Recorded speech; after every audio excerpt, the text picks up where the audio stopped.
Hey, what's up, guys? Just want to talk for a moment about what I think is the ideal keyboard, for me at least. I did a lot of research, looked at a lot of keyboards, Ducky, IKBC, Corsair, even Razer, G-Skills, Logitech. I looked at all of them.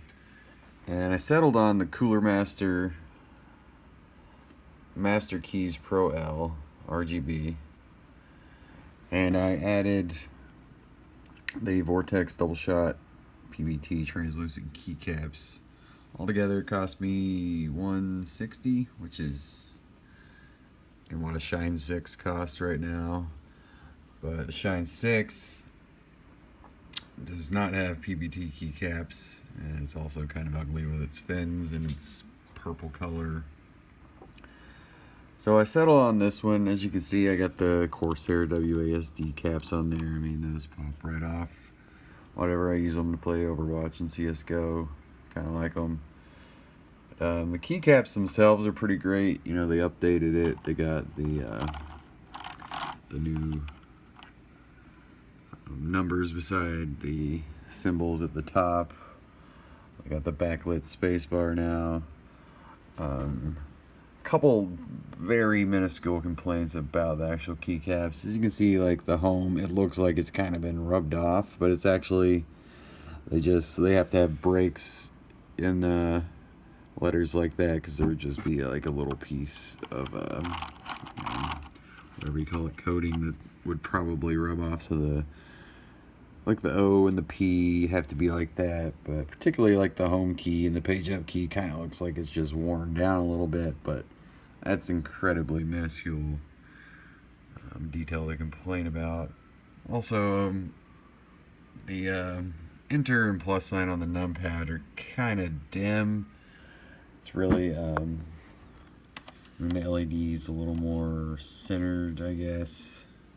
This one's kind of over to the left, but I mean, it still is illuminated, not that big a deal.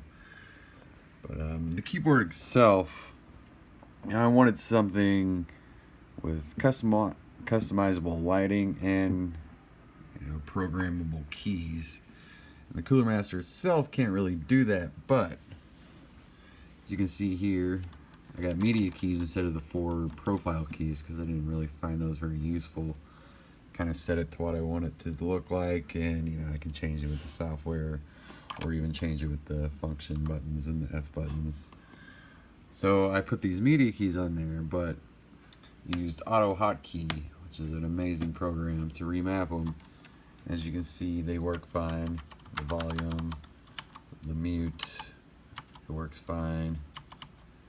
Also, the calculator, it'll launch a calculator. Press that.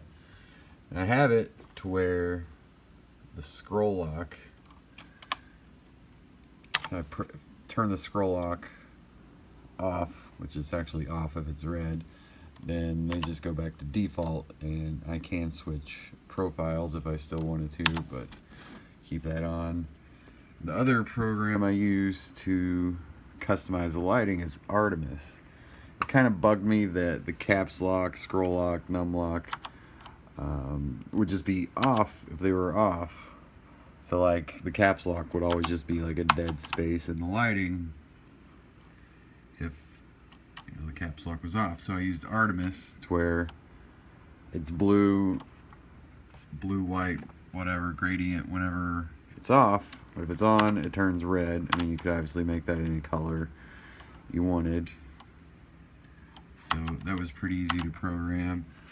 Same thing with like numlock. I mean, if numlock's, I always keep it on, so if it's off, then it's red.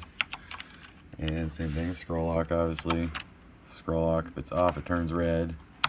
Basically, if I see a red key, I want to press it because I want my numlock on, I want my scroll lock on, so I can have media keys. And caps lock, whatever, it's off 90% of the time, so I just want everything to match. But yeah, I think it's the perfect keyboard. The build quality is just, I think it's on par with Ducky, IKBC. Even, I mean, I've never tried a Leopold board, but I mean, I don't know. how much better you're gonna get than this. I mean, it's rock solid. The thing is heavy. I mean, you could use the damn thing as a weapon if you really wanted to. But yeah, I think this is just gonna last for years. I got the Cherry MX Brown's my personal favorite switch. Reds are a little too mushy. Blues are loud. You know, I like the 45 gram actuation. And I mean, the keycaps feel great. The PBT is awesome. And these WASD keys, they're whatever, but I do kind of lose my footing playing FPS and stuff. So it's nice to have, but you can hear the difference. That's like I mean, it's probably ABS or some other cheap plastic. That's the PBT. Way chunkier, way more solid. Even the space bar, a lot of times those feel kind of hollow, but that's just a solid, chunky space bar. Just a nice clack. I haven't decided if I'm going to install O-rings or not. I kind of like, you know, the audible feedback of bottoming out. And, you know, the actuation distance is not any big deal to me. You know, I'm going to press these as fast as I want. But, yeah, basically, Cooler Master Masterkeys Pro L plus Vortex double shot PBT translucent keycaps plus auto hotkey plus Artemis is the perfect keyboard for me, at least. It does anything and everything I want it to do. Looks the way I want it to look. The keys act the way I want them to look. You know, I got my own you know, shortcuts. I can press Alt R and Reddit pops up. Press Alt Y, YouTube pops up. You know, I got, so Alt is my web pages, Control are my applications. I can press Alt S and Steam launches. It's updating Steam right now, whatever, but auto hotkey is amazing. It's got a steep learning curve, but you can make your keyboard do absolutely anything you want it to do if you learn how to use that program. And Artemis is pretty cool also. It might not be as customizable as, say, Corsair Q, but I think it's more stable. Heard a lot of bad things about Q and Q2. You know, just not working properly. Artemis has worked just fine for me. You know, you can do quite a bit with it.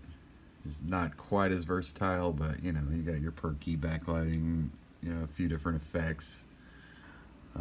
It's got integrated game with the, you know, SDK. Let me give you a little bit of a preview what it kind of looks like when you're playing a game. So this is like Overwatch. So yeah, you got your WAS keys are going to be red. Your ability buttons are going to be, they were blue. I changed it to green, so you soldier a lot and kind of blend it in. But say you use soldier's little heal thing, that's going to be green, and it's going to turn off when you use it, and then it's going to come back green whenever it's available again. Same thing with shift. If you have ability there, it will turn off and then come back on when it's ready to use. And this is my ultimate. You know, my default it's Q, but I use V because I got some accidental ultimates that with that, your ultimate will flash whenever it's ready. It doesn't stay flashing, which I kind of wish it would just stay flashing whenever your ultimate's up. I think it flashes about 3 times in the game whenever you got an ultimate, but whatever, you don't really look at your keyboard. I mean, it's right in the middle of the screen flashing whenever you got an ultimate. It's not like you're not going to know because this isn't flashing, but just kind of a cool thing. I know the Razer boards do that, and I was looking at them just because they had the, you know, the program integration like that.